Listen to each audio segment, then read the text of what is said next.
Hi, my name is Brianna Barker, and I'm a social worker that helps people with disabilities transition out of rehab centers and nursing homes back into the community. I was recently contacted by a local rehab regarding a client who is about to be released and sent home, but the rehab center social worker has expressed a few concerns regarding this client. My client is a 50-year-old Caucasian male. He is single with no children, and his parents are older and live in Oklahoma, making it so they are not able to physically come to assist my client. Since he is an only child, he has no siblings available to help in his transition either. For the past 24 years, he has worked as a construction worker, operating heavy equipment. He is normally fiercely independent, but as a result of his recent motorcycle accident, this has all changed. Unfortunately, the accident has left my client unable to walk, and he now requires a wheelchair for mobility. This has hit him quite hard, resulting in depression about his newfound limitations and anxiety regarding his future. Normally, someone who is quite capable of taking care of himself, it was expressed to me that my client has had some difficulties with coping with his new situation. The social worker at the rehab center told me that my client's motivation is lacking and that he has trouble following through on many of the tasks that he has told that he is needed to be accomplished prior to his release. I was able to get the rehab center to agree to transfer Mr. Rowley to a short-term assisted living facility in order to alleviate time constraints, allowing me the time to start working with him to achieve his immediate goals, which the rehab social worker informed me are applying for the Social Security disability health insurance, modifying his home for wheelchair accessibility, and obtaining community-based personal care assistance services.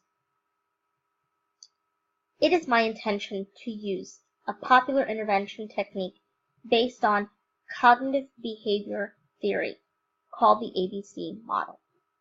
I will also be trying to use some motivational interviewing, since the rehab social worker told me that my new client was having some motivational issues. With this in mind, I would like to be able to change his negative thinking process so that we can start believing in himself and becoming more proactive in his ability to live independently once again. Now, in the interest of time constraints, we will not actually write anything on a board, as in normal practice for the ABC model, and usually be providing some visual aids within the process, but hopefully you will be able to conceptualize the process within the visual aids. Hi, Mr. Riley. I'm Brianna. Nice to meet you. Nice to meet you too. I'm a social worker who helps people with disabilities transition to independent living, and it can involve all types of assistance from helping you with obtaining services to helping you cope with any personal issues. So briefly tell me why you're here. Well, after the accident, I was at a rehab center for a while, and apparently my physical rehabilitation is almost completed, and they told me that there was a lot of stuff I needed to do to, I guess, go home and be able to live in my house, but it's a lot, and I'm not sure exactly where to start and everything. And the lady I was talking to at the rehab center told me that I should probably come and see you, and maybe you could help me with getting some of this stuff done. I did receive a referral from your rehab center. The social worker told me that she had been trying to help, but she believes you might have some difficulties. She also told me that you had discussed some goals with her. Then you can correct me if I'm wrong, but she had listed some of your goals as obtaining Social Security, disability income, getting your own health insurance, making personal home healthcare services available to you, and making your home more wheelchair accessible. Oh yeah, excuse me. Those were a lot of the immediate goals. I eventually do want to get back to work too, but she told me that I probably should, wait on that goal for a while. But the other ones, obviously, I do need to attend to. That is quite a list. Yeah. I understand how it could be overwhelming, especially when you were still dealing with the new situation after the accident.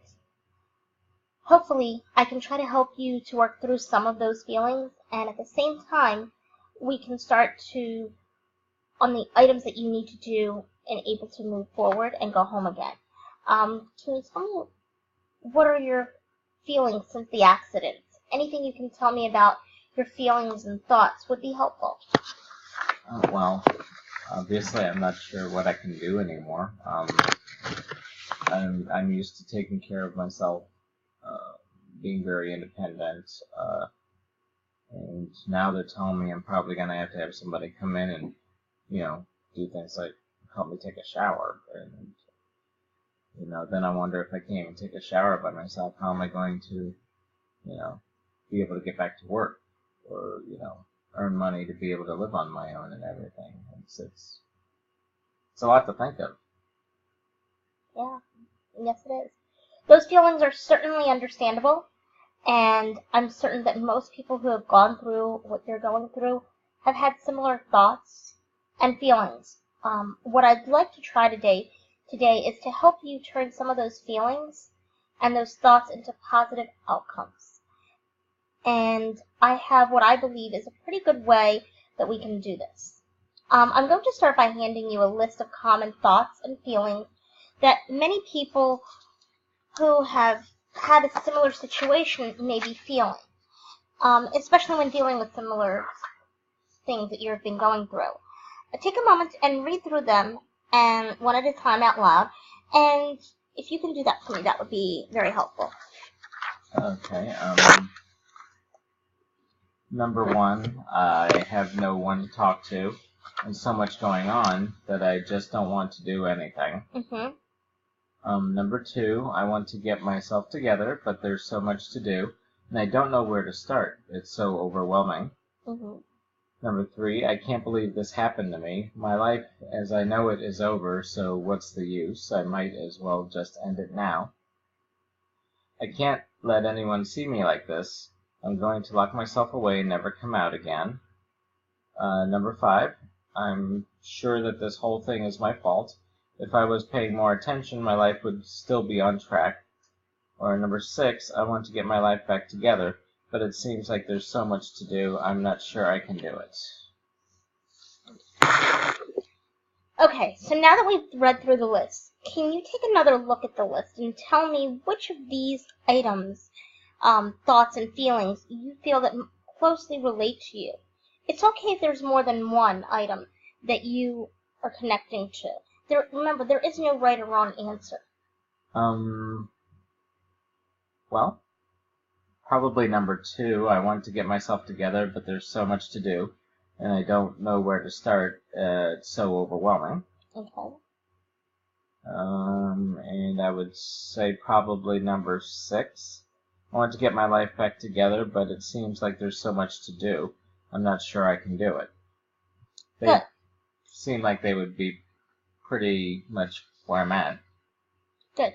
So now that we're going to take part in an exercise, you've heard of actions creating consequences, right? Yeah. Okay. Well, this is true.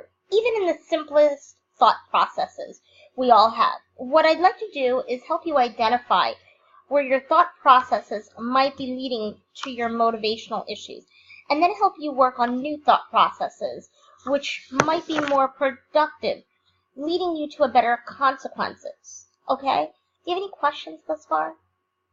Not so far. I think I'm following. Okay. Well, this process is commonly referred to as the ABC model, and it involves us being a little interactive as well as proactive. In the ABC model, the A refers to activating event, which I believe we can both agree was your motorcycle accident. Am I correct? Probably, yes. Okay. So moving along to B refers to beliefs or thought process. According to what you pointed out on the list, you said number 2. I want to get myself together, but there's so much to do, I don't know where to start. Okay. It's so overwhelming. So you said also number 6, which is I want to get my life back together, but it seems like there's so much to do, I'm not sure I can do it. As I recall, you said that you believe that most closely related to these 2 statements. Is this all correct? Yeah. Okay, good. Now, in the ABC model, the C stands for consequences. What do you think might be some possible consequences to your current feelings and thinking process? Do you think that these thoughts or beliefs are going to be able to help you achieve your goals? Well, not likely. I guess if I'm feeling overwhelmed and I'm not sure I can do it, I'm probably not going to be able to get very far. Which is probably another reason that the lady at the rehab center sent me to see you. Okay. So let's start with just one of the goals you spoke about earlier, getting Social Security. What are some possible beliefs or thoughts you think would be better suited to help you achieve these goals? Well, if I'm just focused on Social Security, I believe that if I had a way of knowing how to contact them, I could call and set up an appointment. Good. I don't know, what they're gonna need or want from that point, but I guess that's a start. It's a good one. And what do you believe would be the likely consequence of this new thought process? Well, with any luck, I'm able to find the phone number or the contact person and be able to get an appointment set up. Great. I would like for you to do, especially once you leave here today, is do one thing at a time so that you don't feel overwhelmed. If you feel yourself starting to think in your previous manner, I want you to take a piece of paper and write down a positive thought that you believe may help you work toward your goal.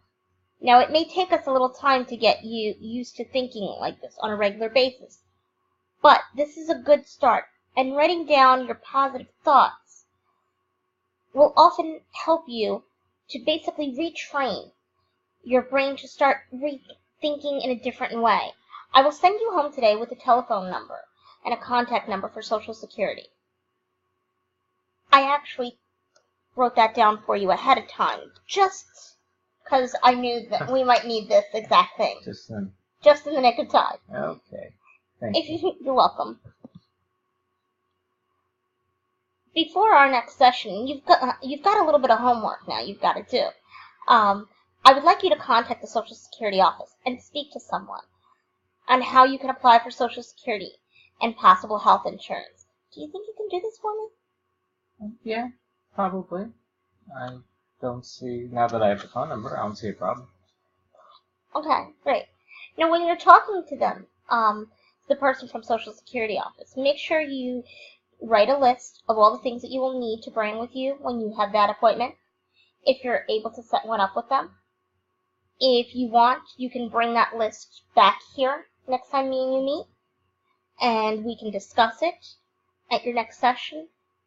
Maybe you could even see if you can get any of the items on the list together before then.